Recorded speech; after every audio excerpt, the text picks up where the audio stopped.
Hey, welcome to the Hobby Shop. I'm Philip. Aaron. And Dawn. This week we're going to be talking about sci-fi. Not anything particularly, just sci-fi. So I guess we'll just go first thing we can consider science fiction. With me though, I can't really think of something off the top of my head, so I'll just throw it to Aaron. Well, for me, I mean, it's cliche, but of course it has to be for me Star Wars. That was the first thing I ever saw. I saw it at a very young age, like probably, I don't know, like 2, 3. I mean, I watched Star Wars over and over again all through my childhood because it was one of the few movies we had at that point. So, and I loved it and got addicted to it, and it just set up the plate for liking sci-fi. Well, for me, I would actually have to say it was probably Star Fox. Not the comic, the game. I didn't even think about video games. I don't remember. God, it was the first thing I picked up, and I loved it, and I always played it every day. Always enjoyed it. With me, and now it just depends how far you're willing to stretch the definition of sci-fi. I guess mine would be like Power Rangers. Even though the science part of it just strangled to death. It's like, oh wait, I thought people can't breathe in space. Fuck you, we're gonna have this. It's like, I thought there was no gravity on the moon. Fuck you! We're just gonna have people walking around normally. They just basically bashed science over the head with a lead pipe. So, a little more fiction than science. Yeah. But, you know, giant robots and all of that, freaking guy in a dimensional loop, or what was Zordon's thing? He was like stuck in limbo or something. He was like in a kind of stasis chamber in a way. Some kind of time stasis thing. Can't remember exactly, but you know, it was something to keep him alive almost indefinitely. Well, you had like Alpha, you know, a little robot that everybody wanted to kick over. Everybody just wanted to kick him over and watch him wiggle trying to get back on his feet. I'm a turtle and I can't get up. It's just... One of my favorite episodes of Power Rangers, though, is when they put a virus in Alpha. Basically, he's like mocking Zordon and all that, just being a little asshole. Yeah, you got like the evil Alpha, which is hilarious. But by the way, how many times did that do that story? A lot. Where somebody gets turned evil. It's usually Billy. Billy, the Blue Ranger, usually got turned evil, or they made a clone or something. You know, you got Tommy being evil every time he turned around, and well, Tommy versus Tommy. You know, that was actually, you know. That wasn't something that just came up, you know, that's not something that was just off the fly, you know. Yeah, it was a very thought out planned out thing. And that's kind of the first evil character you have in the show that, you know, is like goes evil and then turns good. And then occasionally brought back. It was like a big deal because you never saw a human fight the Rangers. They were always fighting some kind of rubber monster. But anyway, Power Rangers would probably be the earliest I can think of. I'm not sure if it fully counts. But that's about the earliest I can think of. Of course, there's Power Rangers in Space and Power Rangers Lost Galaxy. And I guess SPD, but I didn't really watch that. That was kind of after I stopped watching Power Rangers. I started watching it way before any of that. Yeah. I think I stopped when I was like 12. I think that was Time Force.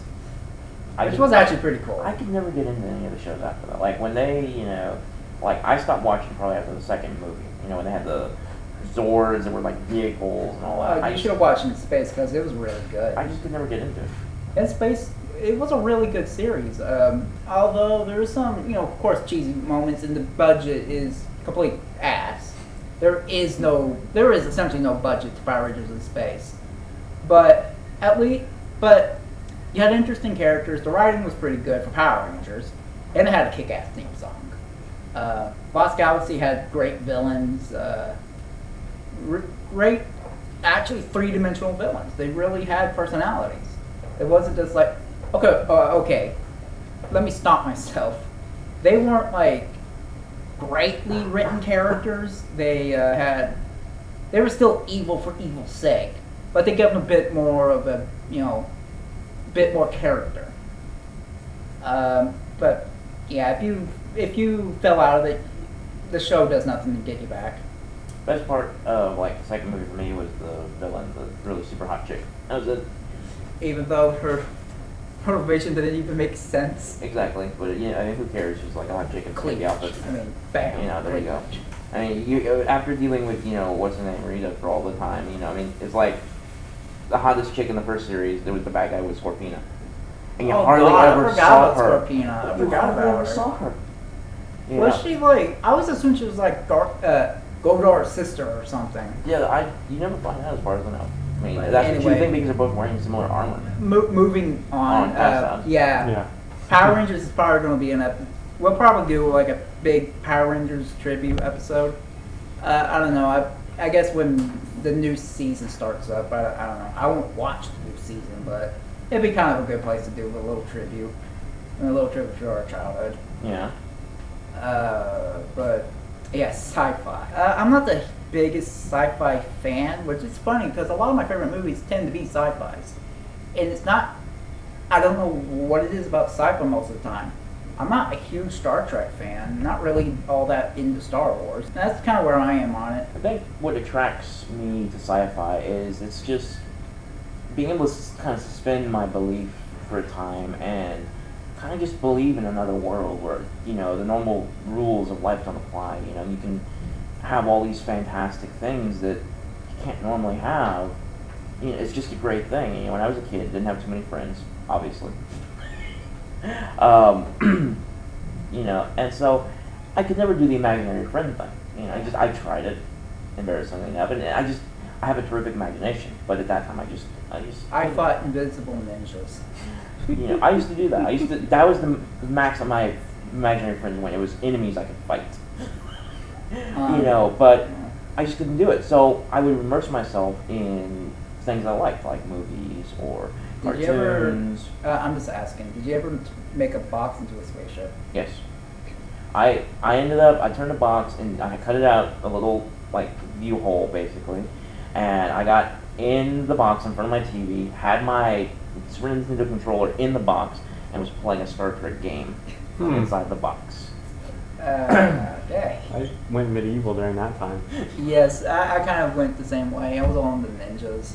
Made a castle out of scrap I found in the backyard. Mm-hmm. And I mean like actual scrap, like shrapnel and shit. But it worked. Yeah. Until I had to go get a tetanus shot. Oh, yeah. That was painful. It was actually more painful than getting cut by the metal. Yeah, it is. You know, you don't ever think about that. You think about getting cut, and it's like, oh, it's going to be so painful. Usually when it happens, it's unexpected. You don't even hardly feel it. It's a paper cut of all things. Yes. Ugh. Oh my god. Paper cuts actually hurt worse than regular cuts. Yeah, like when they actually happen. Yeah, It's just weird. But getting back, you know, where we're talking about is, you know, so that was like, you know, for me, a way to escape, a way to, you know, I mean, you look at, as I said, Star Wars or something, you know, wishing I had a lightsaber, wishing I had the Force to be able to sit there and, God. you know, do all Can these you different imagine, things. like, if you had the Force now? Like, I'm lazy now. Imagine how lazy I would be if I had the Force. Well, doesn't it take a lot of dedication to learn how to use it? Not really. I mean, they early on they played it up like it was this lifelong journey, but I mean now in the Star Wars universe, You're born with it. born with it, and you just Metachlorians. you start learning how to be able to manipulate it. I'm not even that big of a Star Wars fan, but I hate the prequels. Even I hate those movies. You think about something else too, though. The Force, everything in Star Wars is based off of actual real life things. Yeah. And you know, the Force itself the idea is of like based off chi of, and stuff like that. you know, Orientals sit there and have this huge belief in, you know, the spiritual form like that. You know, that's what we call over here the whole psychokinesis abilities. Yeah. But everything in there is based off of actual Did you ever stuff. see? Just a question. Did you ever see the like that monk guy who like put a spear to his throat and like leaned all his weight on it, and it didn't appear him, and he was like it's chi or yeah, I've seen people do that. chakra. I've seen people do that. I've seen people, guys put, you know, those big thick poles and bend them in half and snap them. Yeah. They're metal. You know, I've seen people do incredible things, and you know, being into all this, I had to learn how to spot fakes from, you know, the real stuff. You know, and you know, sometimes fakes can look really convincing, but you just have to learn what's fake and what's not. I'm going to kind of move on from that. Kind of get back to what we were talking about. One thing I forgot about, and it just dawned on me: Mystery Science Theater, MSK or MST. I'm not sure what you're talking about. Mystery Science Theater 3000. It's on the Sci-Fi Channel. A guy and two robots watch really bad movies from the 50s. Wait.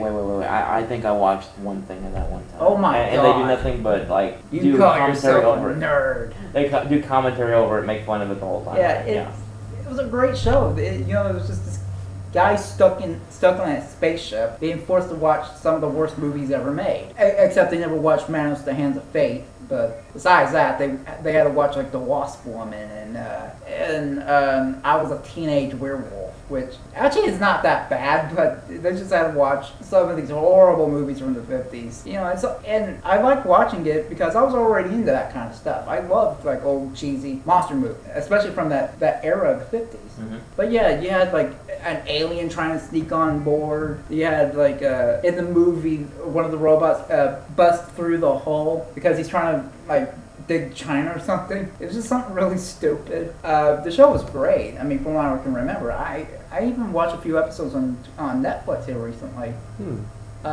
It's a really funny show, really smart. Writing's very clever. I guess not a whole lot of people got to see it because it was on the Sci-Fi channel, and I don't know if everybody got the Sci-Fi channel back then. But yeah, I would have to go with Mystery Science Theater being one of my introductions into sci-fi. I don't really know where to go from there. I guess you got anything? Well, like what brought me into sci-fi? Yeah. Well, I probably what like really brought me into sci-fi was probably Star Trek: Next Generation. I mean, the amount of creativity they actually did with it, and all the political, the ideas, the aliens. It was really creative. See, I've only seen like a handful of episodes of that. I've seen more of the original show than I have any of the newer ones. See, something that when I first thought about Star Trek when I was a kid was I liked it was different from anything else because usually in sci-fi, aliens were the bad guys and you wanted to kill them, whereas in Star Trek it's like they're friends, we're making them partners with us, and they're fellow crew members. And I always thought that was really interesting. Worf used to terrify the shit out of me, and then I would have to really like him because I was like, oh, he's cool, big strong dude with a weird forehead. And that was the Klingon? Mm-hmm. I'm not quite sure how to pronounce that. Yeah, Klingon. I didn't really get into any of the other shows just because it wasn't really what I was looking for. Like, one of the things that endured me to the original show was how cheesy it was, how corny and fun it was. And plus you had William Shatner in it. But yeah, that added to Best it. Best actor of that time. It was entertaining. I mean, I didn't care for it when it was like, I don't know, were they trying to be serious and it just like kind of backfired? Or? They were trying to be serious. It was supposed to be a very serious, hardcore show, But just with Shatner, how can you possibly be serious? I mean, it was really just under budget. Yeah, so they were like, it was supposed to be legitimately like, a lot of thought put into it and stuff like that. Okay, I thought it was like a parody. Like, Nope. Well, not really a parody. That's the wrong word. Satire? No, I thought they were trying to make it silly, like the old Adam West Batman show, and I love that. But that's just how I am, I guess. No, Star Trek was intended to be for adults. It was intended to, be a serious show. But you got to think, this is the 1960s. I mean, how serious was anything back then? I loved the the cheesy stuff like that. That's part of why I got into Power Rangers when I was a kid. I just love that kind of stuff. Just the cheeseball kind of stuff. The stuff you don't see anymore. Well, yeah. Well, I mean, you look at Star Trek, classic Star Trek to the Next Generations. I mean, you have classic Star Trek where all the girls are in these, mini skirts, and it's all about, sex all over the place, advertising. And then you go to Next Generations, and they're like fully clothed everywhere, no skin showing anywhere. One thing that it just takes it much more serious. You talking about like Drew You In, that was a show you really watched a lot. So. Well, also about it was usually like a bit of the politics, the ideas, the beliefs. Every episode would usually bring you in. Especially like when it was first starting. It usually had unique ideas, unique creativities, things that you didn't see much in sci-fi that you question and you kind of go, I didn't really see it kind of like that. Like especially with Data, how they go with the whole, is he really a living being or is he just a machine? Mm-hmm. Like they'll always do that a lot, and always was like, that's very creative. And during that time, you didn't see that often. Yeah, like when it comes with me in Star Trek, it's very hit and miss with me. I've seen the movies more than I've actually seen all the shows. I've watched a handful of episodes of Deep Space Nine.